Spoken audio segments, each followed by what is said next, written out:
We're starting off with a very, very, very what some person said, VVVIV. All right, our guest of the week today was born Oluwarotimi Martins. That was the name they gave him. But you may know him as Alariwo of Africa. He's the guy in that music video you just saw. He was born to Delta parents. Or he is born, of course, to Delta parents some years ago. He is a broadcaster. He is a musician. He's an event anchor. He's a number of things. But of course, he is Alariwo of Africa. Hello, good morning. Good morning. It's good to be here. It's amazing. So, first of all, let's talk about the name. Or should we divide it? Alariwo of Africa or Rotimi Martins? Okay, Rotimi Martins is a very responsible father, husband. Alariwo of Africa is one radical musician.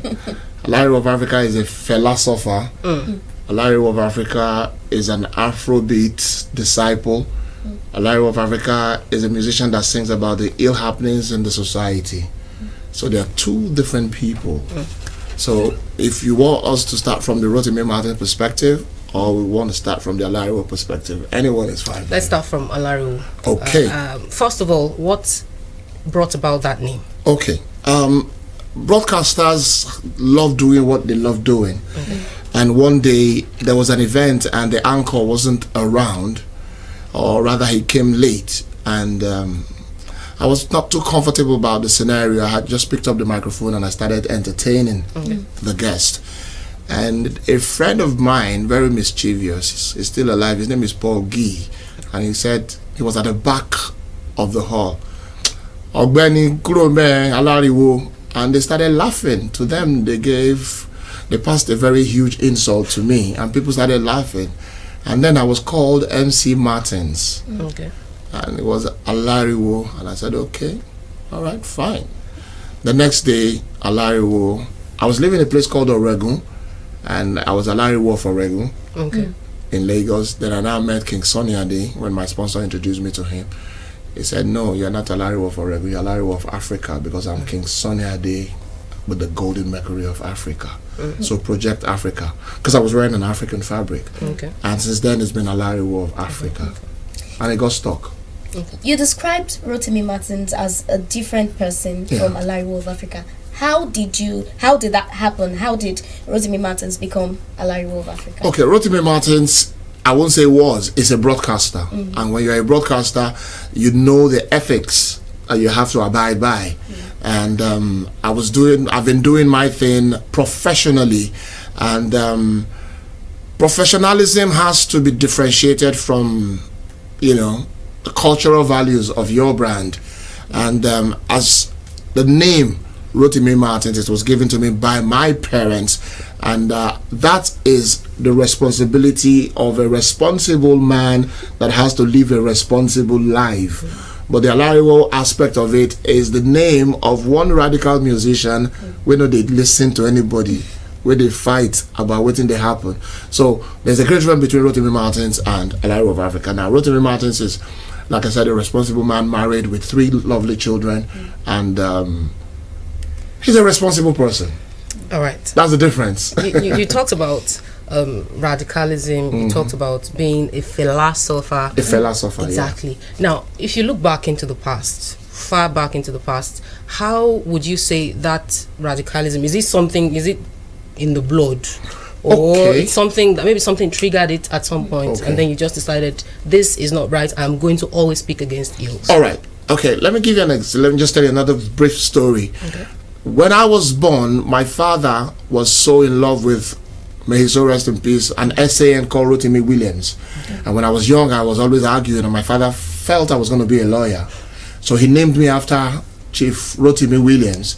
And back then, your fathers would predict you're going to be a lawyer, you're going to be a doctor, blah, blah, blah.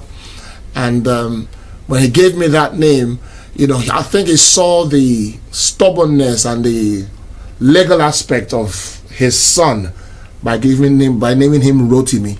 But you see, in life, when people give you suggestions, it's your decision to make on what to do. Now, the radical aspect, I've been a stubborn person from time. So it really is in the blood. Not necessarily. Not necessarily. I've always been a radical. Radical in the sense that I don't like being cheated. I see it the way it is and I say it the way it is. What I don't eat, I don't smell. I'm very blunt. I'm very straightforward. You know, that is me. And I thought I was going to be a lawyer because my father was imposing it. But journalism took it away. And the love for media is always different from the love for the legal perspective. So when you predict something, another thing will take you off guard. So radicalism is not something that people should see as a negative thing. You should see it. People can be radical and be matured about the radical twist in them, you know. So my radicalism was not something I had to do with I'm going on the street, I'm fighting. I started loving Fela for a long time. And my father would wake up every Friday morning and would be playing Fela's music. And I was saying, what kind of music is this? Until one day I started hearing the message Fela was passing. And I started realizing that Abamiada was making some sense. And all he said are happening now. And we still did there. Yawa still did gas. So many things they happen. You know, he was a prophet. And he predicted. And what he said, almost all he said, are coming to pass. Interesting. Now, you did a kind of music that some people are calling now conscious music. Songs that I call it philosophical music. Fela or philo? Both. You can call it philosophical. Now, if you look at let's start from Fela. The things he predicted, they happened then, are still happening now. The things you talked about happened then, still are happening now. Exactly. So it's a prophecy, or there are prophecies of some kind. How would you rate or assess the kinds of music that are being done now when it comes to being conscious of the things that are happening? The kind of music we're hearing now is, on a ratio of 100, I would say 20% of them are really spiritually conscious. Okay. Yeah, 10% are philosophical, and 70% are just danceical. And the problem with Nigerian youths, they just want to dance. They just want to hear a beat. Every pattern is the same. The chorus is different, but the beat and the rhythm are the same. There's no creativity. There's no originality. It's all about vulgar languages. It's all about fraudulent languages. And I don't think that is projecting us properly. To who? To the international community. Okay. Now, if you're talking about musicians, we don't have musicians. We just have entertainers. And if you say, okay, I should mention musicians. Musicians are Asha. Musicians are Lagbaja, musicians are Alariwo, musicians are Femi Kuti, Shewa Nikolakpo Kuti, musicians are King Sonny Ade, the living legend, the Benizo Obey. Those are musicians. The entertainers know themselves. You're not going to mention No, that. I don't need to, because they are just out there to make money. Some people are doing music to make money. They are not doing music to make sense to the people. With the power that music now has, I'm sorry, Wura, with the power that music has, what do you think their reluctance or refusal to do the kind of music that will keep the people conscious of what they should, their refusal to do songs like that, what do you think it portends in the short or long run?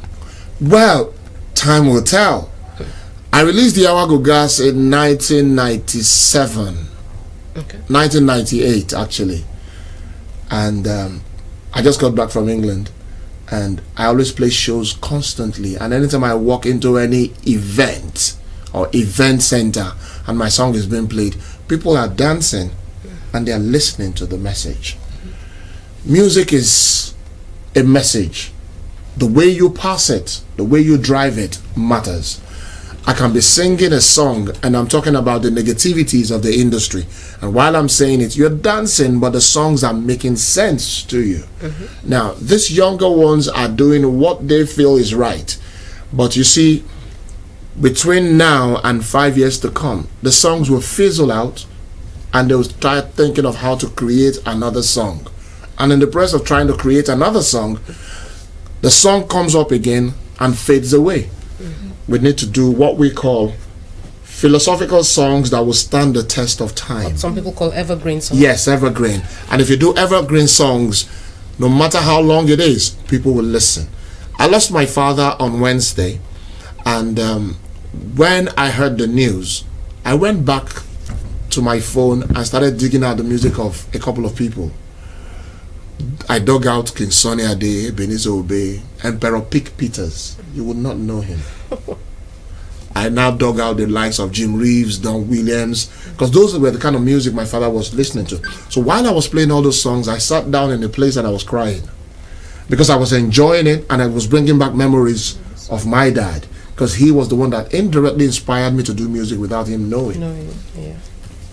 I believe the type of music some of our youth and some of our musicians sing now is a reflection of their mindset. The fact that they don't really want to sing about controversial things. They just want to talk about things that will make people happy, things that will make people laugh, and think of other things that would excite them. How would you suggest that such a mindset can be changed? How would you suggest that we can go about getting that reorientation to some of our youths so that they can sing about such songs that you talked about? Thank you, my sister. First of all, I totally disagree with you saying it is the mindset or is the orientation. No. Mm-hmm. There is one song of Whiskey that I love. Mm-hmm. They know my story. From how he suffered. Mm-hmm. That's philosophical. Mm-hmm. Now, everybody can be creative. It depends on how you want to set your mind to your creativity. If your creativity is always about Ashokbo Toyi, that is the direction you want to go to. Diana Ross was a very big name, or still a big name, but Ashford and Simpson wrote songs for her for 25 years. The problem we have is you want to be the singer, the writer, the producer, and everything. You can't do everything. You're all both here as a presenter. Someone is directing, someone is producing. But the Nigerian youth wants to produce, direct, compose. It can't work like that. Now, if you tell them, I can compose a very good song for you, they feel they can do it better. Now, there is no need to change their orientation, because no matter how much you try to change it, they would refuse to change it. They will listen to you. But the thing is, they have their own mindset.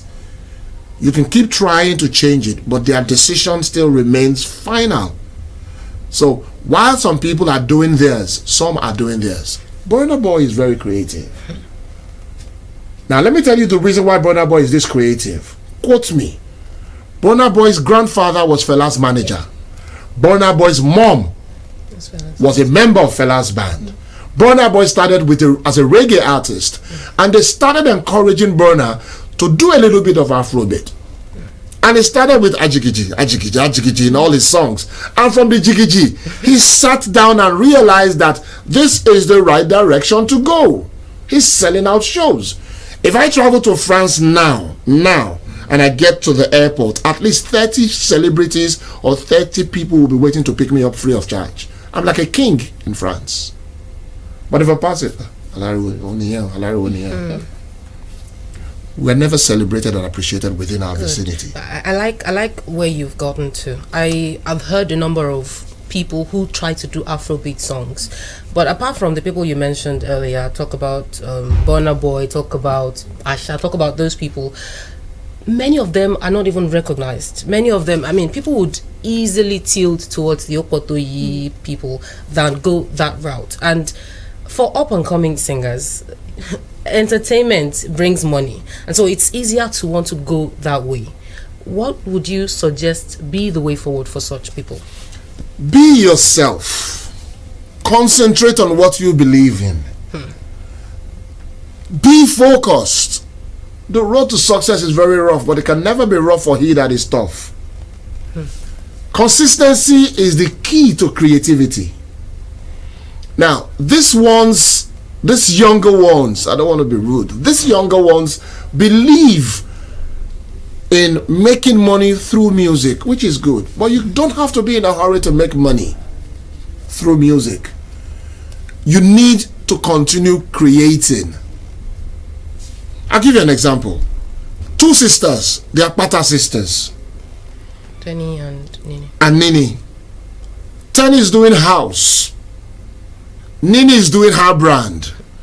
None of them are clashing. Most people didn't even know that they were related until recently. No one is living under anybody's shadows. Tenny can be in America today and come back tomorrow to play Lagos and go back to Canada next tomorrow. Nini is doing her thing. But they are both very creative. And you will definitely love them. It is about creating your own USP. But singing about vulgar songs all the time, that's what the conductor wants to hear. That is what the area boy wants to hear. That is what the Yahoo boy wants to hear. But the truth is this: when the time is right, when the chips are down, you would know who the musicians are. I would know who the entertainers are. Some people are into fraud and using music as a means of legalizing what they are doing. Yeah. Now let's go a bit personal now. Here we go. Let's do it. There was this particular news about CNN referring to you as Fela's son. Oh my And you God. made some cool cash out of that. Yeah, really an investigator. All right. Okay, the thing is this. When I released the Yawago Gas, everybody thought it was Fela because according to people, the voice sounded too much like Fela. Now, what I did was I decided to infuse hip-hop into my brand of Afrobeat. So that was a bit confusing for them because they know Abameda would never do hip-hop. Now, when the song was released and management in the UK posted and submitted to radio stations, someone mistakenly said that was the music of Fela before he died. Now, another person said, no, that's Fela's son. Management were confused, they were not happy about it, and they said, okay, they were going to sue. And I said, because I was new, and I said, no, why do you have to sue?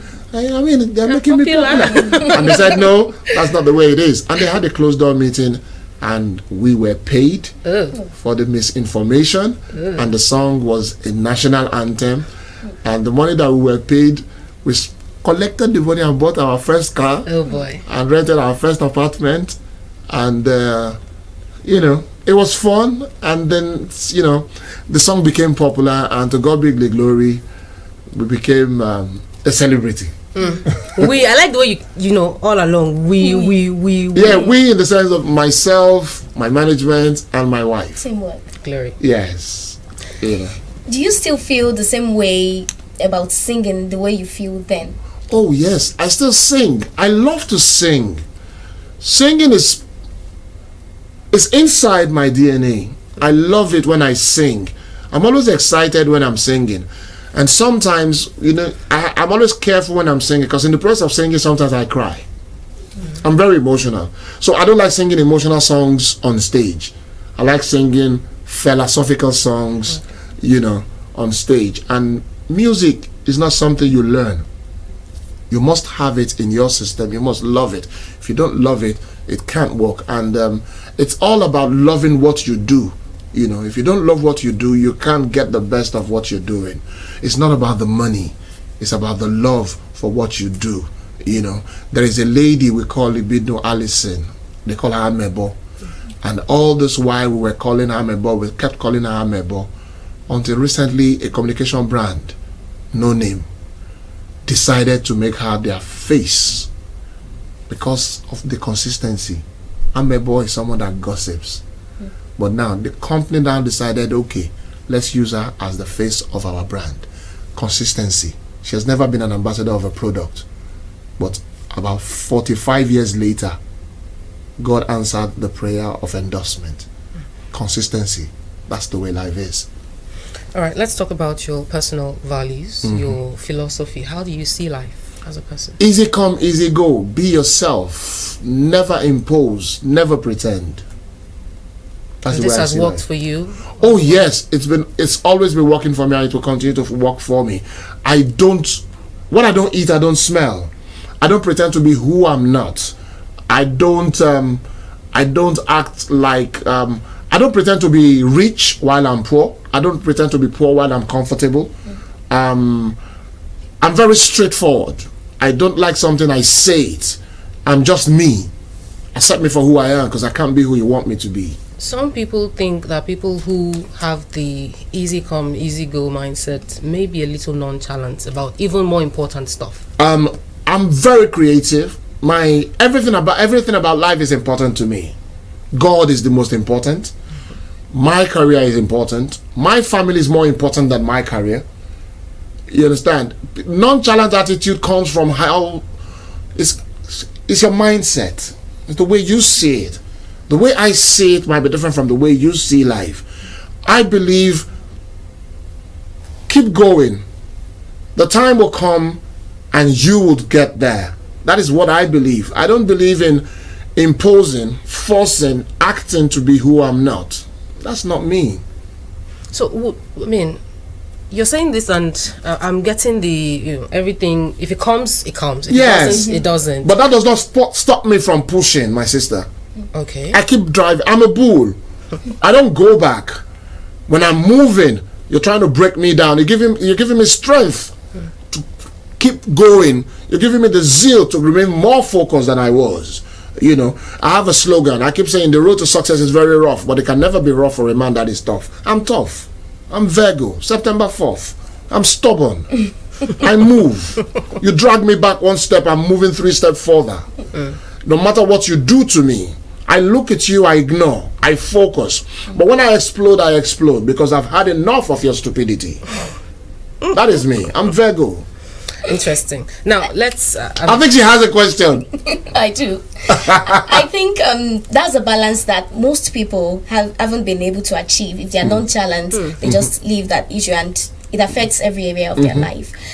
Most of the things you do, your career, broadcasting, making music, events and all, they seem like time-consuming activities. How have you been able to balance that with your family? Do you spend enough time with your family? Lovely question.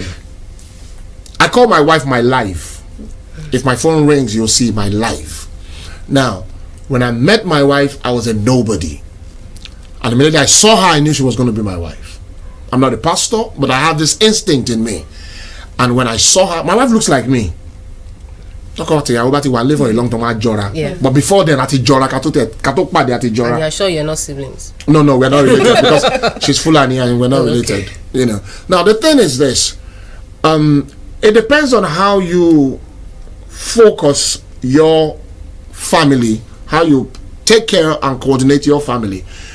My late godmother said to my wife, "My son is a musician.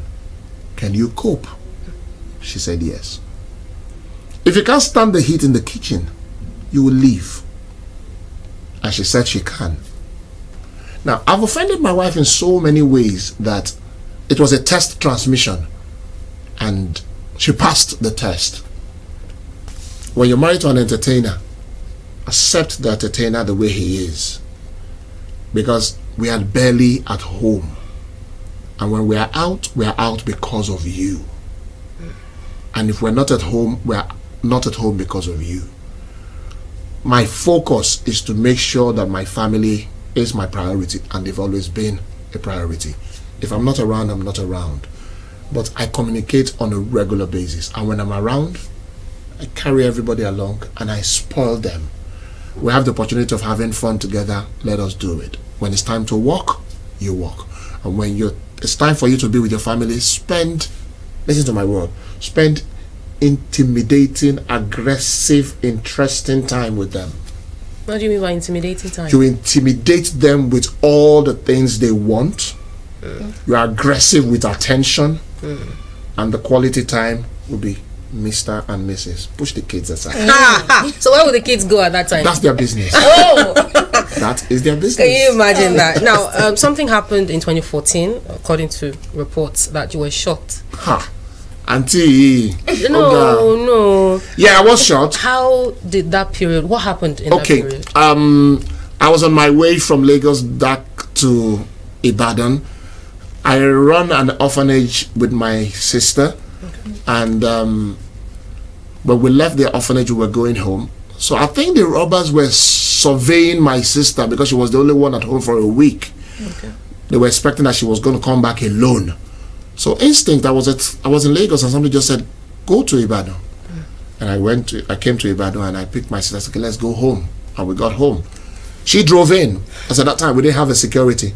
She drove in. She opened the small gate, so opened the big gate, and she drove in.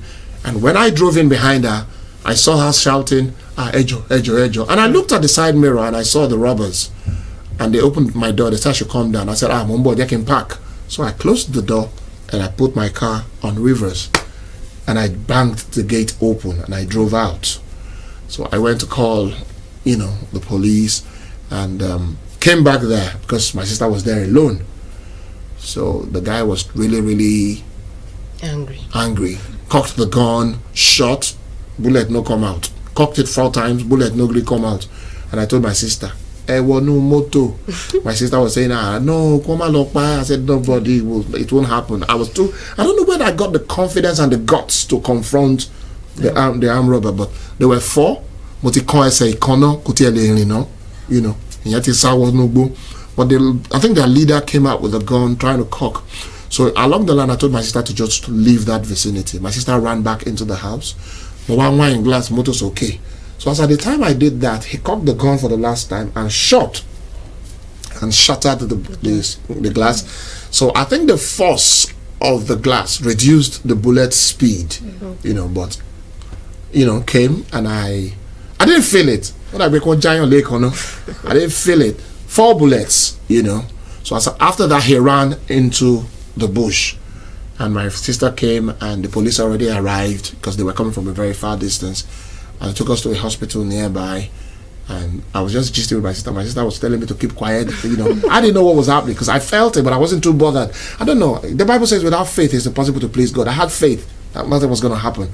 So the guy that was operating on me said I came to his university when he was in year 1. That he was even excited. He even took a selfie with me before starting the operation. And my sister was like, is this what you're supposed to do? And the bullets were removed, and to God be the glory, I was okay. And would you say you're a spiritual person? I am. I wasn't before, but I am. I'm a Clamite. I attend a church called Clam, and I believe in God a lot. I always talk to God before I set out. In anything we do in life, it's either you believe in God or you believe in somebody else. And I've always believed in God from since I was born. And I always say, Father Lord, I might not be a good prayer warrior. If I'm going out, I say, Father Lord, I'm going out, take control my attitude today, give me calm, do this.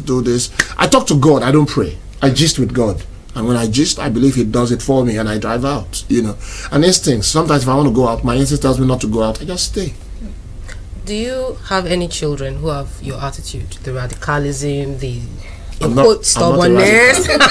I'm not a radical. Do you have any child, or have you seen any of the traits? I've got 3 lovely children. I've got 2 beautiful girls and a beautiful son. I call him a beautiful son because he's always with his mom, and they never get close to their dad. My first daughter is blunt, a no-nonsense person. Mass communication, Ibadan Poly. My second daughter,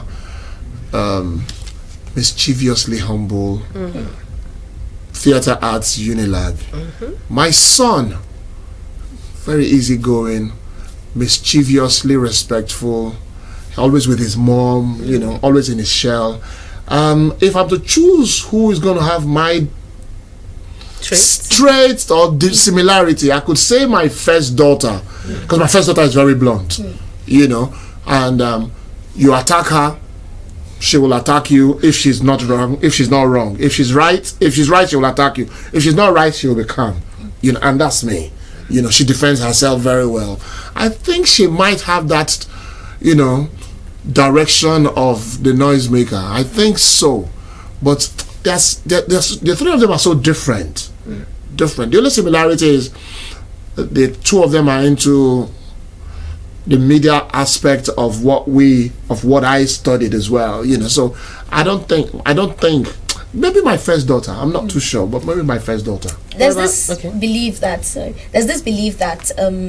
people with similar characteristics often clash when they are together. So do you have that with your first daughter? No, not really. My daughter argues with respect, and I decided to stop that attitude of being authoritative because I'm the father. I think it's high time I listen. You know, I sat them down one day and asked them, "Do you have boyfriends?" And I said, "Oh, Daddy." I said, "No. That didn't go awkward. No. Ooh. I'm not a kid anymore." And I said, "I want to know because it's better for us to start relating." And they said they have friends that they don't have boyfriends, that they will let me know. I've decided I have to start gisting with them, because when you drag them closer, they will feel more comfortable to talk to you about anything.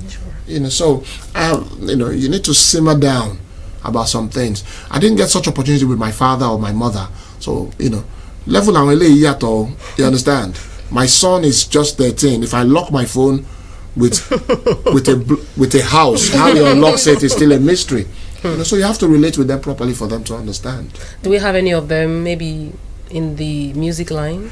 No, but my son loves productions. Sometimes if people invite him to do jingles, he does voiceovers, baby part, children part, he does that. He does radio drama. My second daughter is a theater artist in school. She's a model. She's the face of a couple of brands. Nice. She recently bought me a shoe. Yeah. Oh, nice. On my birthday, she said, "Daddy, should I send you money?" Or, I said, "Okay, send me money." She said, "No, I know you will spend it. Let me buy you a shoe." For your daughter to buy you a 50,000 naira shoe, Doing well. she's doing well. And Kinto send school fees. At the sort of right, she's a model and she's making money. Very proud. Yeah, I am proud. It's obvious. I am proud. I'm glad that they don't have that.